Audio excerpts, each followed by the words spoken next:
ကရင်လူမျိုး၏ဇင်းမြစ်နှင့်ပတ်သက်ပြီးသမိုင်းဆရာများကအောက်ပါထူးခြားချက်၄မျိုးကိုရေးသားဖော်ထုတ်သည်ကိုတွေ့ရှိရသည်၁ကရင်လူမျိုးသည်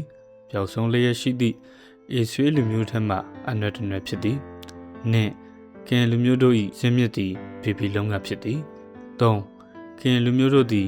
ဗမာပြည်တွင်ပေါက်ဖွားလာသည့်လူမျိုးတစ်မျိုးဖြစ်သည်၄ကရင်လူမျိုးသည်မွန်ဂိုလီးယားအနွယ်ကဆင်းသက်လာသူများဖြစ်သည်အထက်ဖော်ပြပါအချက်၁နဲ့2ဖြစ်သည့်ကရင်လူမျိုးတို့သည်ပျောက်ဆုံးသွားသည့်အေဆွေးအနွယ်တနွယ်နှင့်မူရင်းဇင်းမြစ်မှာဘေဘီလုံးကဖြစ်သည်ဟုဆိုခြင်းတို့သည်ခရစ်ယာန်တို့၏တမန်ကျမ်းစာနှင့်နွယ်ပြီးဆင်းသက်လာသည့်အယူအဆဖြစ်သည်တမိုင်းဇင်းမြစ်ကိုခရစ်ယာန်ဘာသာကိုနွယ်ပြီးတစ်ဖက်သက်ယူလိုက်ပြီးလူမျိုးသားတို့၏တမိုင်းအဖြစ်ကိုဖော်ထုတ်ခြင်းသည်မှာမှန်ကန်ခြင်းရှိမည်မဟုတ်ချေတရားမျှတမှုရှိမည်မဟုတ်ချေရင်းကြောင့်အထက်ပါဖော်ပြချက်၄ချက်အနက်နံပါတ်၄ချက်ကိုထပ်သွင်းစဉ်းစားပါကအသင့်တော်ဆုံးဖြစ်ပေမည်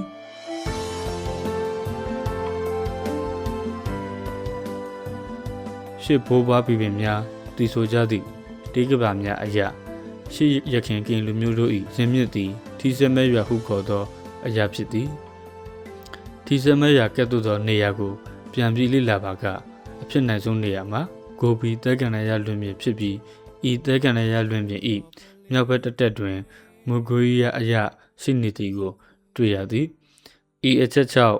ကျွန်တော်တို့သည်မွန်ဂိုလီးယားအနွယ်မှဆင်းသက်လာသည်ကိုဖော်ပြလျက်ရှိလေသည်